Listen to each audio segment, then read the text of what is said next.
कि कागज़ की ये महक, ये नशा रूठने को है, ये आखिरी सदी है किताबों से इश्क की। जो हमारे नौजवान हैं हमारे इलाके के, जो रीडर्स क्लब से वाबस्ता है, वो इस शेर को गलत साबित करने में काफ़ी हद तक कामयाब हो रहे हैं।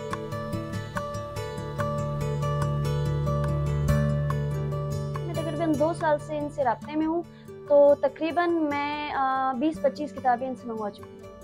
मर्दों को तो इससे काफ़ी हद तक फ़ायदा हो रहा है, लेकिन इसके साथ साथ इसका असल फ़ायदा एज अ फीमेल मैं समझती हूँ कि हमें हो रहा है। ना हमें घर से बाहर जाने की ज़रूरत पड़ रही है, ना हमें दुकानों की छानबीन करने की ज़रूरत हो रही है। हमें जस्ट अपनी किताब, जो भी हमारा पसंदीदा किताब होता है, वो हम उनसे रिक्वेस्ट करते हैं, वो आके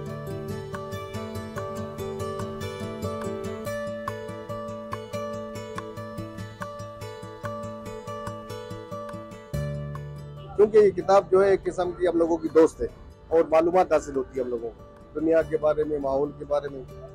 क्योंकि मैं इनको देखता था ये बुक लोगों को पहुंचाते थे, तो मेरा भी दिलचस्पी थी मेरी भी इसमें कि मैं भी पढूं। इनसे मैंने रब्ता किया, इनको फ़ोन करता हूं जब मुझे ज़रूरत होती है तो ये पहुंचा जाते हैं, जब पढ़ लेता हूं तो वापस ले जाते हैं।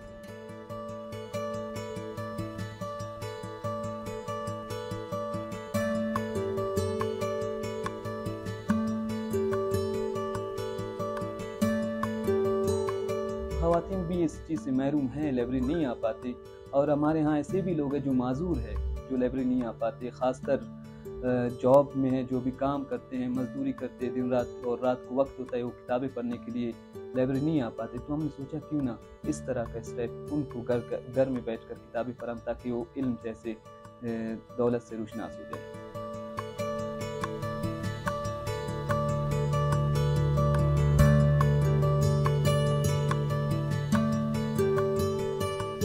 के बारे में थ्रू सोशल मीडिया पता चला, फेसबुक के ज़रिए जब मैंने देखा, इनकी एक क्लिप आई थी मेरे सामने, फिर मैंने उनका पूरे प्रोफाइल विज़िट किया, जिससे मुझे मालूम पड़ा, और तब से मैं भी मुझे किसी भी किस्म की किसी भी किताब की ज़रूरत होती है, मैं इनसे कांटेक्ट करती हूँ, और मुझे वो उसी दिन या उससे अगले दिन फ्री ऑफ कॉस्ट वो मुझे किताब मौसूल हो जाती है।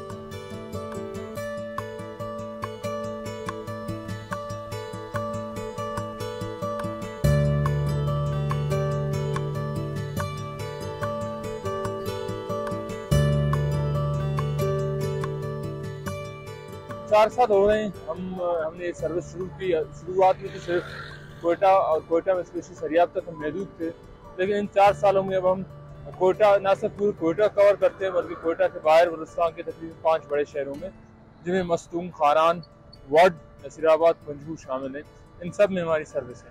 खुशी तो ज़ाहिर है बहुत ज़्यादा होती है। वैसे तो साइकिल चलाना कोई ज़्यादा आसान काम नहीं है, लेकिन जब आपका साथी किताब हो, ये साइकिल चलती रहेगी, चाहे रास्ते दुश्वार हो, चाहे मौसम की शिद्दत जैसी भी हो, लेकिन मंजिल किताब हो तो सफ़र का रुकना नामुमकिन है।